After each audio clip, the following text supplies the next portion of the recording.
As many have noted, identity theft and tax schemes are one of the fastest growing crimes in the United States.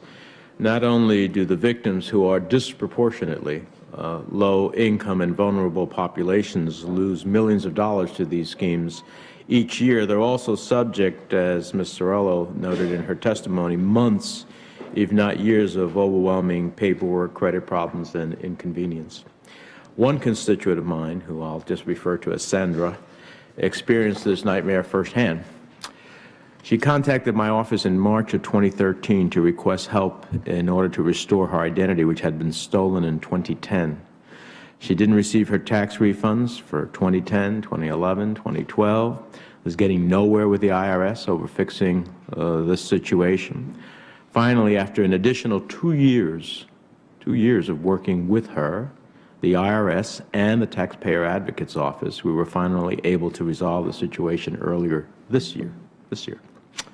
So, Mr. Camus, is the IRS, by the way, your name is one of my favorite wines, but is the IRS doing enough to resolve cases of identity theft in a timely manner? Is a 4 to 5 year waiting period that Sandra experienced acceptable in your view?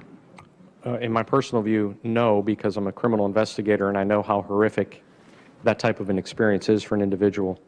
But I can tell you, based on the audit work that I've read done by my agency, that the IRS has made great strides in trying to be better, faster, and more responsive to the victims. One of the things that they put in place was a identity theft victim PIN that in the future years when the taxpayer files, they use that PIN number, and that helps validate their identity. I understand they're not always 100% on that either, but my observation from reading the audit reports that the audit staff has done is that they are making great strides and they're endeavoring to improve. What would you say is the status now of somebody who finds themselves in a situation like Sandra? What would they reasonably expect to be the period of time that their issue will be resolved? My understanding is that it would be much better than it was in 2010, 2011, and 2012, but whether or not it's up to par. 4 to 5 years, was that her experience? So right. Better is a relative question. What would you say is what's the average? A year? 2 years? Yes, sir. I wish I had that information available, but I do not. Okay. Well, I'd love to get it from the IRS at the end of the day. Let me ask this. Commissioner Koskinen testified before this committee in February about the issue of unscrupulous tax preparers. In responding to a question I raised, he said, and I quote, "The IRS is very concerned about unscrupulous taxpayers," close quote, and that there's, quote, "a percentage that are crooks, and then there are ones who are a major part of the problem of fraud across the board." Now, I know the IRS tried to regulate paid taxpayers a few years ago and was rebuffed by the D.C. Circuit Court of Appeals, which argued Congress has not explicitly authorized such legislation. I personally find it exceedingly strange and inappropriate that many states require hair barbers to have a license, but someone filing very complicated tax returns do not need a license. So, Mr. Camus, how critical is it for the IRS to be able to regulate tax preparers and, with doing so, reduce the amount of fraud and identity theft? I think it's critically important that anybody that does such an important job in such an important area such as tax administration, that there's training available and they're held accountable and there are standards that have to be met.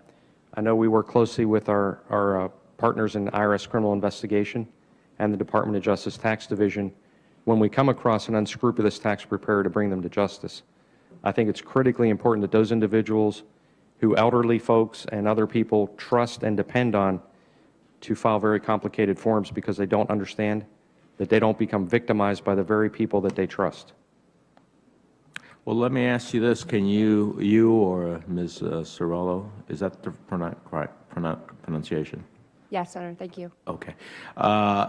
Can you quantify for me in any way how much fraud is related to unscrupulous tax preparers? Senator, we share your concerns with respect to fraudulent tax preparers and believe that the U.S. taxpayers who engage a preparer should be able to trust that person to be competent and qualified to prepare the returns and to prepare an honest and accurate return.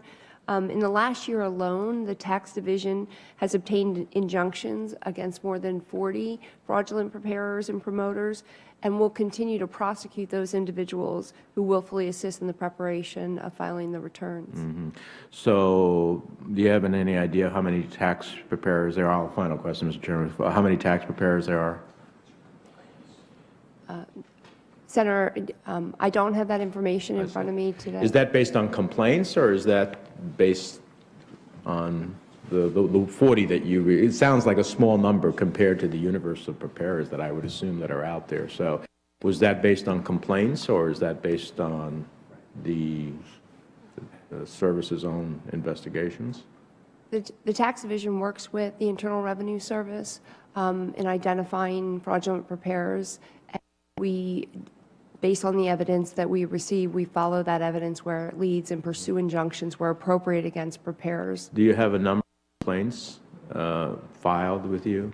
I can tell you that since 2000, we've filed over 500 injunctions against fraudulent preparers. All right. Thank you, Mr. Chairman.